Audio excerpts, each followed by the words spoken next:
Today, we're going to fix the most common reason your database feels slow. No fluff, just real examples you can try yourself, right after this video. Picture this. You run a query on a table with 1 million rows. It takes 2.5 seconds to come back. Annoying, right? Now here's the wild part. Change one tiny thing, and that exact same query finishes in 0.05 of a millisecond. That's not a typo. That's 50,000 times faster. Same data, same question, one difference. By the end of this video, you'll know exactly what that difference is and how to use it yourself. Here's exactly what you'll walk away with. First, how a join, which is just how a database connects two tables, actually works under the hood. Second, why your where clause might secretly be slowing everything down. Third, how to read your query's own report card using a tool called Explain.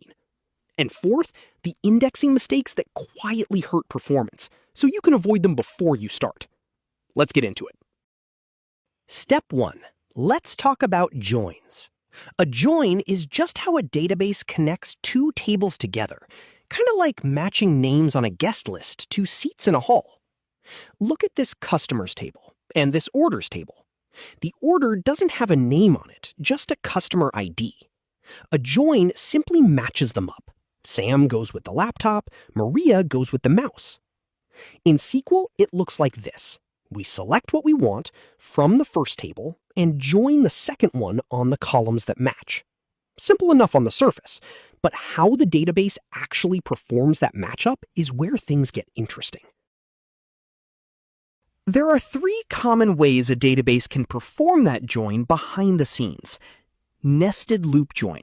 For every row in table A, it checks every row in table B. Fine for small tables, slow for big ones. Hash join. It builds a quick lookup map in memory first, then matches rows against it. Great for large, unsorted data. Merge join. If both tables are already sorted, usually thanks to an index, it just walks them side by side. This one's the fastest, but only works when the data's already in order. You don't pick these manually. The database chooses automatically. But once you understand them, query plans stop looking like alphabet soup. Step 2. The where clause trap. This is the one mistake that trips up almost every beginner. Imagine your database has an index, basically a sorted shortcut, on a date column. If you write your where clause like this, wrapping the column inside a function, the database can't use that shortcut anymore. It has to check every single row, one by one. That's called a full table scan. But if you rewrite the same condition like this instead, the database jumps straight to the matching rows. That's an index seek, like flipping right to a word in a dictionary instead of reading every page. Rule of thumb, never wrap an indexed column in a function. Step 3. Sorting isn't free either. When you use order by or group by, the database has to sort your results. If there's no index to help, it sorts everything in memory. And if your table's big enough, that sort spills out onto disk, which is much slower. But if there's already an index sorted the way you need, the database skips that whole step and sends the results straight out. So here's the takeaway. If a query keeps getting slower as your table grows, an unindexed sort is often the hidden reason. Now let's actually do this ourselves. Step 4. First, find your slow query. Look at the columns in your where, join, or order by clauses.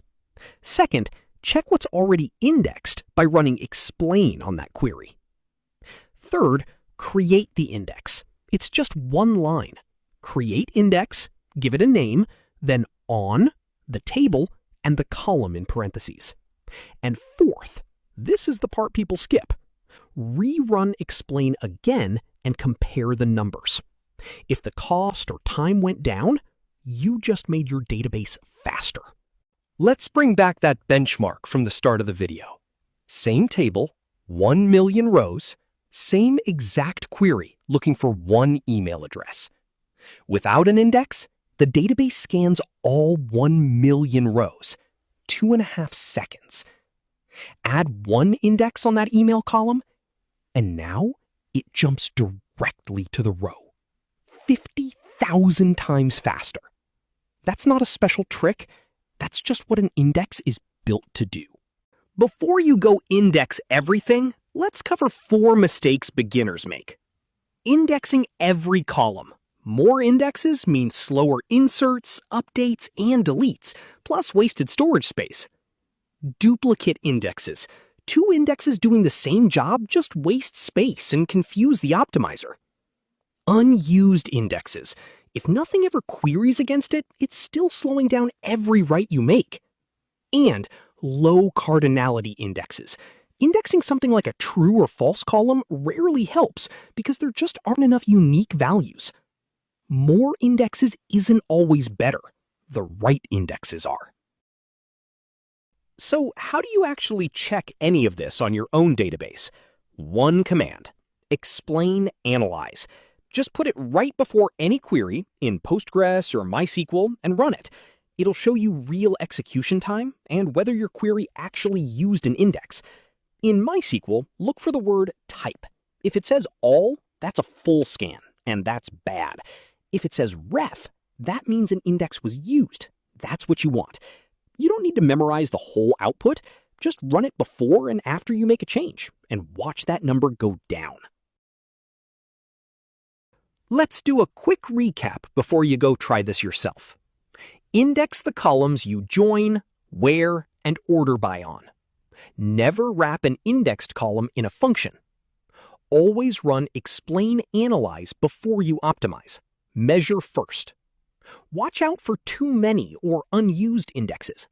And retest after every change. Let the numbers prove it actually worked. If this helped you understand database performance a little better, hit subscribe. I post practical, beginner-friendly tutorials like this every week on Naveen Tech Hub. Drop a comment if you want me to cover query caching or connection pooling next. See you in the next one.